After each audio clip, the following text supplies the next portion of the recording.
In this video, we're going to go over reflexive and intensive pronouns. And we refer to both of these pronouns as self pronouns. So these pronouns end in, notice how they all are pronouns, but they end in self or selves, depending on whether they're plural. So notice these are just the pronouns that we're used to using, like my and him and her. We're just adding self to it.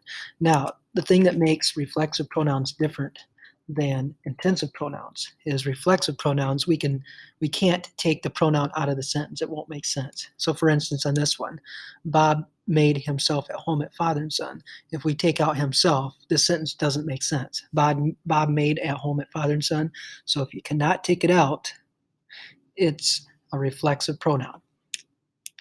They poured themselves some coffee at Starbucks. Notice how we can't take themselves out.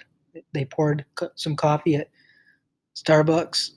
I mean, it just doesn't sound quite right. Let's talk about intensive pronouns. Now, intensive pronouns, they're the same type of pronouns as reflexive, so they all have selves in them, or self.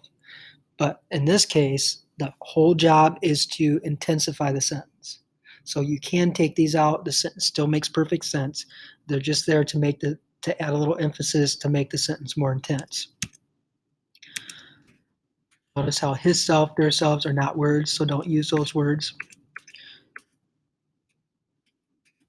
So let's take a look at a couple sentences.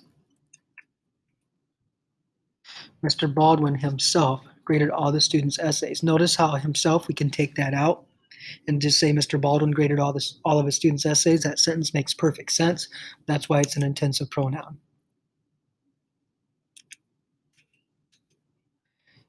Mrs. Erickson tends to sing to herself while she's scrapbooking. Notice this time we can't take herself out. It wouldn't make sense. So this is a reflexive pronoun. The pets themselves even knew that something wasn't right. Notice how we can take themselves out. The pets even knew that something wasn't right. So the whole point of that pronoun there is to intensify the sentence, add emphasis to the pets. This is intensive. So you guys probably kind of get the idea behind this. So again, remember, if you can take it out, it's intensive. If you can't take it out, it's reflexive.